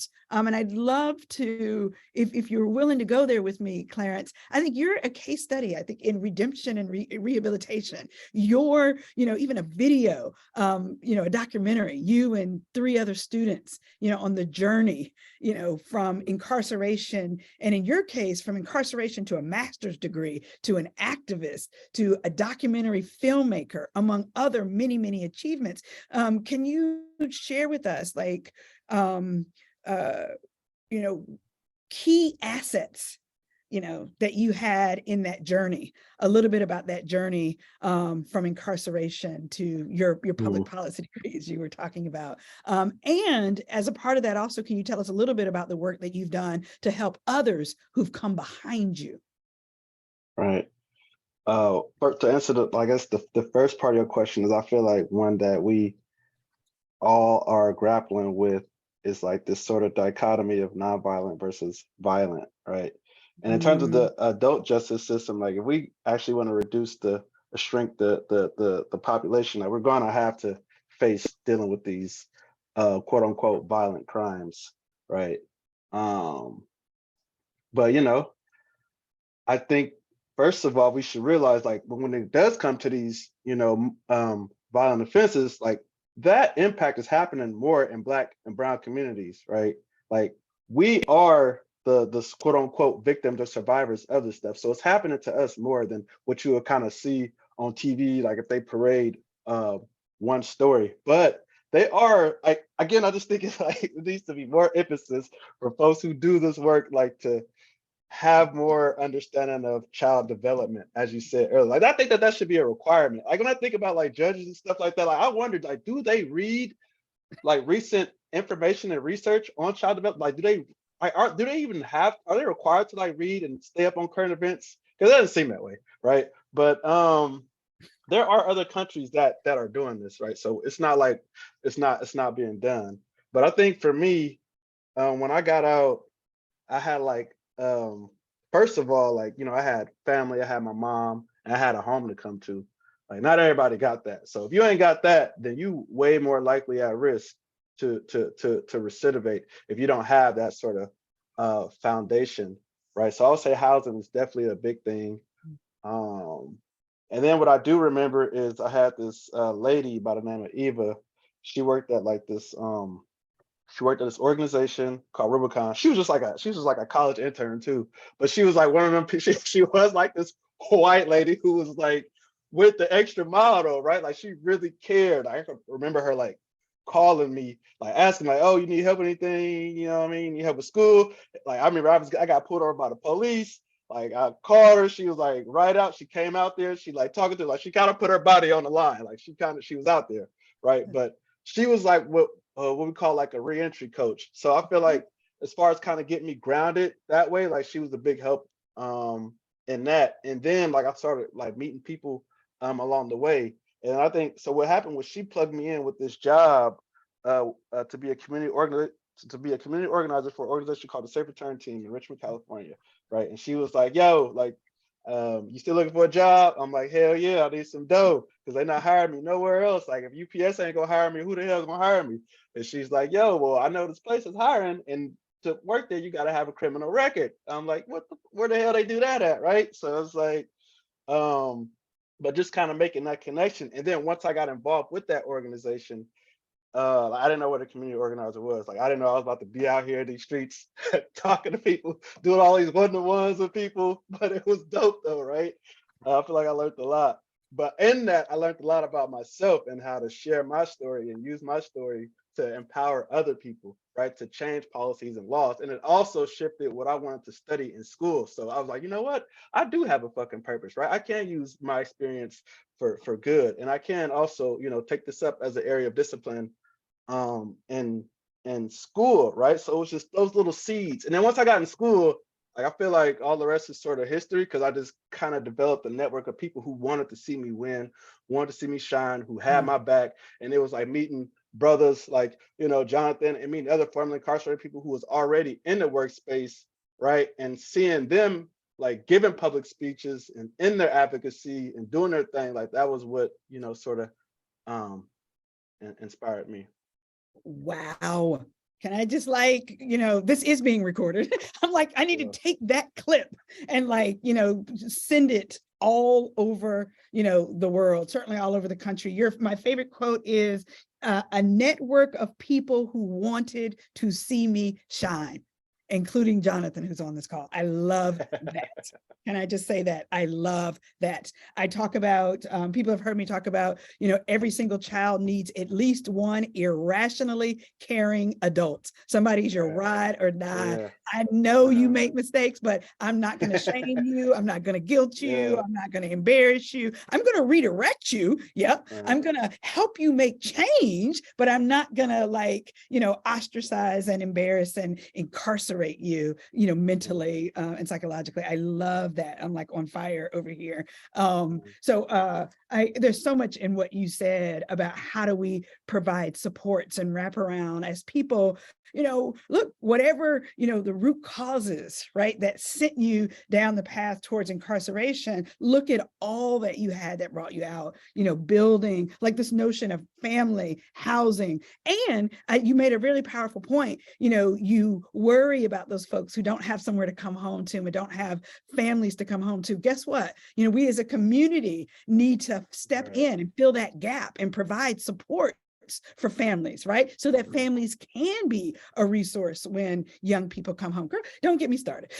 I get, fired up about this. This is such a wonderful, wonderful words of wisdom that you're giving to defenders and youth advocates who are working. I will say too, sorry not to cut you, but it wasn't all sunshine and peaches and cream. Like, it was a lot of ups and downs, right, on this journey. But it's just like, I do too, and I do think too, when I hear this, like, people come to me like, oh, what could I tell this person or that person to change, right? And I don't think it's like a one size fits all to this, and it's difficult because people are at different phases and spaces in their life. But I do think self-motivation is a part of it. But I think to get that self-motivation, like, you got to be exposed to shit, right? Like, you got to be exposed to different stuff. Travel a little bit here or there, but like, whatever you can be, like, if I never meet this lawyer or this attorney, like, they never had a conversation to me about school or college, like, what I'm gonna do, so right. And how would I have ever learned that? And and I'm going to come back to this because we're going to hit this for a moment, this notion of community organizer. Somebody brought you into the space of being a community organizer. Hugely important, because I definitely want to get us to youth activism. But before I do that, let me ask Jonathan, one last question about that resilience and redemption piece. Again, like, just, do you have a thought about what does a humane response look like, even when a young person makes a significant mistake and it engages in some, whether it's violent behavior or some behavior that leads to a harmful outcome, right? So thoughts, what does it look like? What does a humane response look like? Yeah, I think for a lot of the young people in the Alliance, that's where their call around restorative justice and transformative justice becomes the methodology by which they want to be able to exercise this kind of humane response. And that is a critical kind of shift in the power and who gets to make the sets of decisions around what happens to a particular young person. I also think that there are so many kind of humane responses out there that we have to fight to make more accessible. Right here again in DC, we have had the passage of the NEAR Act, where residents in DC have already said, we understand how we take care of a Quran, right? Provide access to jobs, to community, right? To help meet their needs. There's the Black Swan Black Youth agenda that lays out what young people in this city says is going to create safety for them, right? We're not listening. They're there. Again, Clarence is a great example of the power of transformation, right? He's like a little Malcolm Little, right? That went one way and comes out a champion and a fighter for changing the conditions of our people. Clarence is the same way. He goes in, he comes out. He's now coming out as a community organizer, charged with changing the very conditions that led to his criminalization. I think we need more of that, right? And we can see that, again, the buds of those are around, but are we a fight to make those realities? I think what we heard from Christy, what we see in the Police Free Schools campaign is this effort to really look at several strategies. How do we decriminalize some of the laws that make being a young person a crime, and particularly a Black youth a crime, right? How do we throw those off? How do we deprioritize? How do we make police the instrument of last resort? Again, we have a history here in the city of peaceaholics, of the work that Harriet's Dream is doing with their safety brigade. We have these ways that we can make policing that, and we understand, again, the facts is that the more interactions Black youth have with police, the more they're criminalized. The research says that you put police in schools, police create crime in schools, even though the trends say that crime is non-existent. So how do we come up with strategies to demilitarize our schools and these sites? Also, again, I know we don't like defund, maybe we don't like defund anymore, but it is, right? How do we shift these sets of resources away from criminalizing entire communities towards giving them the resources they need to make? And I think, again, part of what's been a center line around all this conversation is also how do we delegitimize the crime narrative that is being put out, that it's used to justify the increased policing, again, these solutions that don't work, right? We understand the stuff that, well, some will say it doesn't work, and others will say it's working as it is intended to work. And I think that those are important kind of understandings and distinctions that help us kind of begin to craft a humane thing. But I think ultimately putting into the hands of community, in the kind of the African principle of Ubuntu, right? That's the practice. When someone did something wrong, they would sit them in a circle and tell them all the good things about themselves to remind them, right? You got a family, you got a mother, you got people who care about you, who see you somewhere different. How do we take that practice and bring it forward to the modern times where we are in a constant practice of Ubuntu with our young people, constantly reminding them of their greatness, of their goodness, calling them back even after they have made mistakes, and being able to be an agent in their transformation. Man, if I weren't seating here moderating a panel, I do a cartwheel. That was, I mean, it's just so powerful and inspiring. So much so. I'm also deeply inspired by the ways in which young people have been brought into all of those campaigns, right? Every single thing you and Christy and Clarence have talked about in terms of, especially, you and Christy talking about the strategies, right? Decriminalization, deprioritization, decentering of police, delegitimizing the crime narrative. Young people have been at the center of those conversations. And so, and it really ties to me, I just snaps to Clarence saying that literally someone brought him into community organizing. And so I have to give a little, for people who haven't gotten to the last pages of the book, The Rage of Innocence, Eric's story, right? The moment that I reconnected with Eric was when Eric also engaged in activism, around in response to and after the death of George Floyd. Just the number of young people we have heard, either previously system involved or not previously system involved, who have been at such the forefront of change and transformation. And I wanted to pause here because that for me is another piece of the resilience that we've been talking about.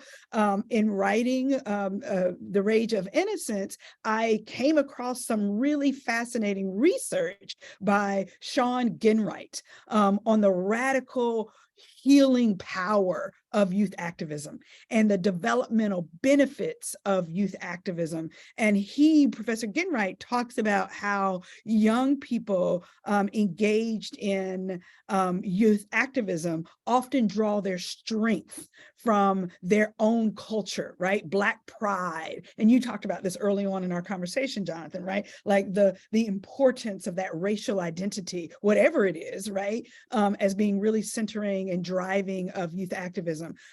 We saw from his research that young people often assert their agency, their dignity, their humanity, right? By demanding what they are entitled from society, which is respect, access, education, fair treatment, right? They demand that. That's a part of agency. We learned that young people, young activists really grow by cultivating good, strong relationships with their fellow organizers. You talked about that, Jonathan, about how, this is all resonating and tying back together, how young people are really looking out for one another. And I think that's really critical. Also, the ways in which young people find purpose and meaning in activism. And my client, Eric, said that, like, he really found meaning in the moment by stepping up and speaking out. And then ultimately, young people getting to experience a sense of achievement when they win, right? So the success and the celebration that Nia Kinney and, Shakira Murphy are experiencing with the determination that the disturbing schools law, was unconstitutional. So I wanted to ask, just to speak for both, Jonathan, you to speak about whether or not this resonates with you as you're looking at and working with the young people to organize. And same thing, I'll ask you in a minute, Clarence, do you see the ways that youth activism is both healing for young people? And also just, what have you learned from young people working alongside of them? Yeah, I just want to say I am a big fan of Sean Ginwright, and we must have came across the same paper because it has absolutely been the blueprint of how we've built and incorporated healing into the National Campaign for Police-Free Schools. So from, like I said, the telling the story of Black youth, their history has been kind of edifying for them, giving them a sense of self. One of the things that we have found is that we had kind of came to the position of abolition. And what we discovered was in there is that there was a tradition that all young people, regardless of their identity, could connect with, that there's a history of Black abolitionists, there's a history of Latine abolition, there's a history of even white abolition. And so we were able to again, build an identity around a future, a possibility that we want to see and be able to tie ourselves and tie each of our traditions to this tradition of abolition. And that has been really beautiful to creating a kind of different kind of culture amongst young folk where they might be seen as fighting each other. Oftentimes in communities, we talk about Black and brown unity, right? And we're saying that exists in the abolitionist tradition and that young people can draw from it and take new actions. Absolutely. Yeah, absolutely. I just yes. So many ways that I think this framework was absolutely useful and has been positive in generating not only young people to be activists in the moment, but to be beyond. And I think one of the things that I really do enjoy, I mark what am I measuring? I measure the amount of young people who I see exchanging phone numbers, because I'm like, it's gonna last beyond this moment. And that has been some of the beautiful things that we've seen with Nia and Shakira. Nia has a relationship with my own daughter now, right? Where they're texting each other and all these things. And so there's such a way that, again, young people being able to connect and fighting with and for each other transforms how they see each other and really how they see adults in the world. Just was great to say. Absolutely. I've met Nia. She's a beautiful, warm spirit and soul and really connects meaningfully, both with other young people and with adults. I really love that. Let me ask you, Clarence, how do you at the Burns Institute draw young people in? So you said this earlier, there's no one answer, right? And everybody's at different places. Young people are at different places when they enter the system and when they exit the system. But that you were drawn in by someone into community organizing. Do you have any thoughts or tips for how to draw young folks in to these movements and to these conversations? Yeah, thanks for the question. And this is giving me an opportunity to plug in a website that I created, the videos and the data dashboards, everything you on there. That's all I mean. So it's a chance for me to flex a little bit. But so right now, Alameda County, we are doing some coalition work to we have a whole Youth Justice Reimagined campaign going on out here, and it started some years back, right? But one of the most compelling memories I have is when we so the Burns Institute, let me just say this, we're not a base building organization, but we are in partnerships with different organizations that do based building, right? And what we do is we offer coach ups, we do like our curriculum stuff, and we work with young people in that regard. But in this particular campaign, we were trying to get our county to not, I think it was like $70 million on like the sort of restructuring and repurposing of this place called Camp Sweeney, right? And like I got a chance to work with this young dude named Ricky, like you see he's in that video, and just like working with him, trying to help him put together his story, because he had just got released from Camp Sweeney, right? And one of the things he said to me that I thought was hella fucking compelling, he was like, yo, like what the fuck, like why I gotta be in jail to go have access to a gym, or to to get all these services, to get these resources, like why I gotta be in jail to get this shit? Like I should be able to get this outside. So in helping him sort of craft that story, and to come before the board of supervisors and like just straight up kill it, slay it, right? Like young dude, like I feel like, and then just to see like the energy he had after that, like he it's kind of like one of those light bulbs like that I had when I first sort of shared my story at a city council meeting, you know what I'm saying? But tell the story. But yeah, just bringing people in that way, and letting them know that their experience matters and how to use it in that regard. I just love this. And again, these are transferable skills. I think about to defense attorneys on a couple of different levels, and youth advocates working directly with young people in court systems is one, the ways in which we can introduce our young people to opportunities to engage in youth activism. And I'm very clear, this isn't for everyone at the same time, right? Like kids, young people will come to that in their own spaces, but young people are empowered if you're asking them, what is it about your experience that really bothered you? How can we make a change? How did, here, like getting, a child referred over to, Black Swan Academy or, MICVA Challenge, the work, at the Alliance. Like, how can I connect up young people in the system with some of those movements? I think is really important, creating space for them. And also this conversation also makes me think tangentially about participatory defense. So we're talking about engaging young people in activism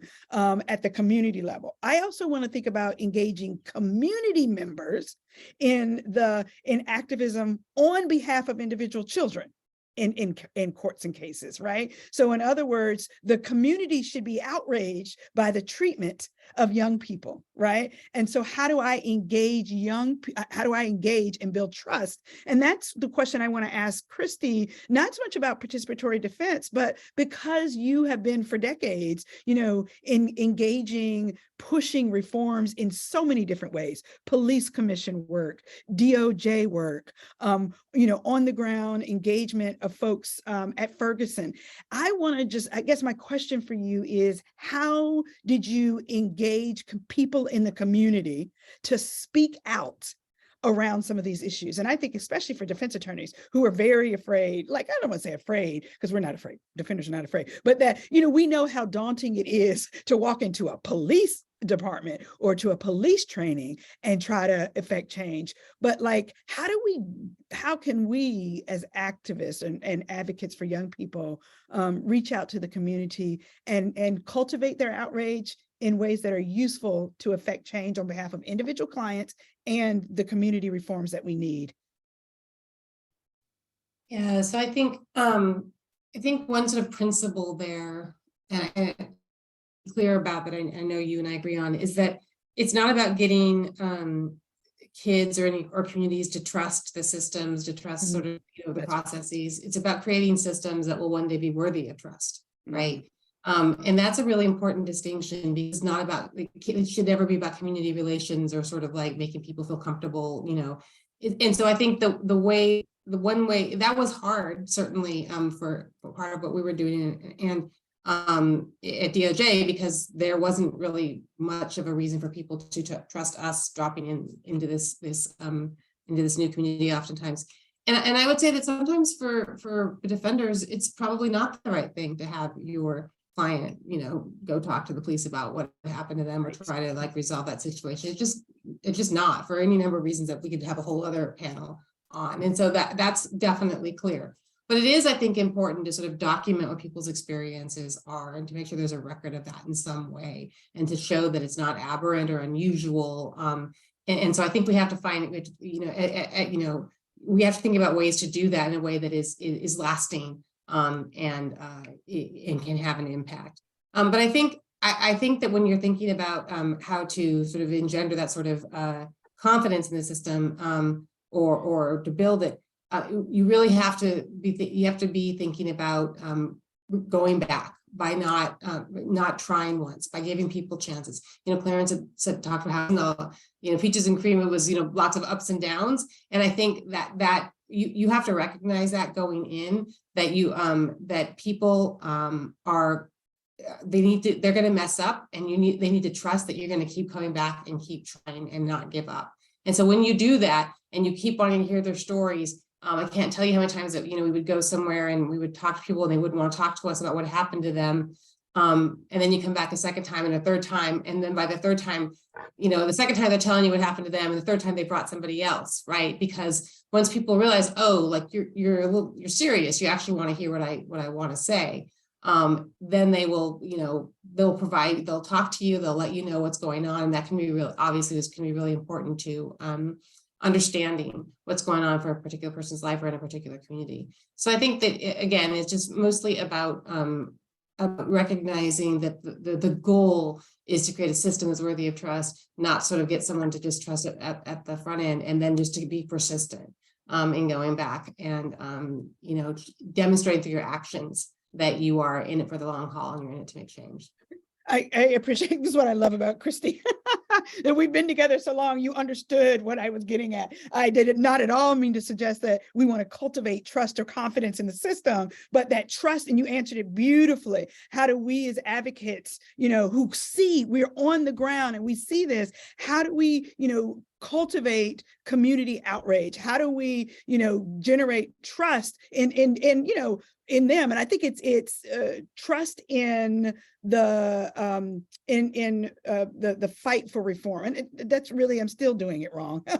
But what you answered beautifully was, how do I get them to share, right? The stories. How do I get them to tell the stories and to come and advocate alongside? Or it's the other way around. It's us advocating, letting the community lead. You're letting the young people lead, letting the young people decide what the reform should be, and us leading or joining, supporting those initiatives, providing the avenue. So I so appreciate you. I had to chuckle as I listened to you answer. But I really appreciate all of those collecting stories. So I want to end this way.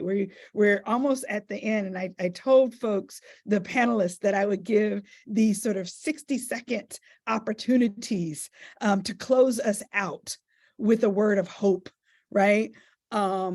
And so I want to ask two questions, I think, of each of you, which is, one, what are you most hopeful about? And then, what concluding words of wisdom do you have for defenders and youth advocates who are, one, trying to support young people and who are trying to make change, right? So what are you hopeful about? And what concluding tips do you have for defenders and youth advocates who are really trying to support young people and bring about change? So can I go to Christy first? Are you willing? Sure, I'll try to be brief in part because I haven't been feeling super hopeful lately. So sadly, I know hope is a discipline, as Kava says, and unfortunately I'm not nearly as disciplined as she is. But I do think that, but if there's one thing that makes me hopeful, it is youth, it is kids, because they really, not only are they our future, but they just seem to be much more sensible than us, and the resilience that we've been talking about, sort of that ability to just be better than the generation before them, is absolutely there. And so that does make me hopeful. Talking to my own kids, talking to their friends, talking to kids all over the country, I do feel more hopeful. And I think what I would say to advocates is to just recognize that a lot of how we police is absolutely has its roots, its foundation in a completely false and racist narrative about what Black and Latina communities need to behave. And it's really important even if you disassociate yourself from that, and you do absolutely 100% do not believe that, unless you work intentionally, the criminal legal system and the policing system that is premised on and has been built on that, then it is as if you believe that false narrative, right? Because the outcome is the same. You acquiesce to the politics of it, you say, what can we do? We'll just try to sort of, work around the edges. No, you have to, the reason we police this way, the reason we have a criminal legal system this way is because we have this narrative about how Black and Latino youth and adults must be policed. And you have to recognize that and be intentionally working to dismantle that, or it's as if you believe that yourself. Yes. Powerful words. Wow. Thank you. I'm going to go to Clarence. So Clarence is still out there. His video went out, but he's still with us. And so Clarence, I want to go to you. What are you most hopeful about? Your 60-second answer. What are you most hopeful about? And what, sort of concluding tips do you have for defenders and youth advocates who really want to support youth and bring about change? Sorry, my video went out, y'all. For this question, I just like speaking as a Black person here in this country, man. My hope is that, we can just live and be our full, authentic selves wherever in public, no matter where the hell we at. Like, we could just be ourselves, right, and not have to code switch. And it makes me think of this memory. I was walking through the Berkeley campus the other day, right, and I just saw these young dudes just come through on their like dirt bikes and shit, like they was hitting wheelies, like they was having fun, right? But it was them sort of like doing what it is, like what they love and do, right? But like just coming through the campus and just kind of interrupting like what we like. I don't know. It was just amazing. Like I thought it was really powerful, right? Yes. And for lawyers, I would say, I understand this is tough. It's a lot of work. It's challenging. You could burn out easily and quit. But I would say it's worth it. But also I want to kind of uplift, like underscore what Jonathan said earlier about like this budget, like stuff we can do in terms of the budget, right? I think budget advocacy and more transparency around this, the advocacy of resources so that we can hire more people to kind of do this work so that folks aren't like short on staff and kind of on their way to burnout to doing this would be like, a way that we can kind of, sustain this stuff. And I'll stop there. I love it. Here, Clarence on all of that, and Christy, all of that. Jonathan, bring us in. Yeah, I want to leave us with the words of the Fundai Miss Ella Baker when she told us that young people are the hope of any movement, and I have witnessed that to be true. And even after the kind of moment of George Floyd, when kind of school systems were throwing out police by the hundreds, and now we've seen this re-encroaching, this re-hardening of policing in our schools. Young people have continued to fight. Young people in Montgomery County, Alexandria, in spite of the failed promises of their school systems to provide them the mental health supports, they've continued to love and resist one another. And I think that that's also some of the wisdom that we can get from Audre Lorde, that if Black youth are to survive in the mouth of this suicidal, homicidal dragon, that they must learn to love and resist at the same time. And that's our charge as adult advocates and defenders, that we need to learn how to love and resist at the same time. And as Ella reminded us, to get to the radical root of the problem, right? And it's never in the students, it's in the conditions, the adults around them. And that if we can see that and begin to work with them to change their conditions, then we can get there. There's no liberation without community, to get and close it out with Audre Lorde, right? And those are the things that I would encourage us to think about.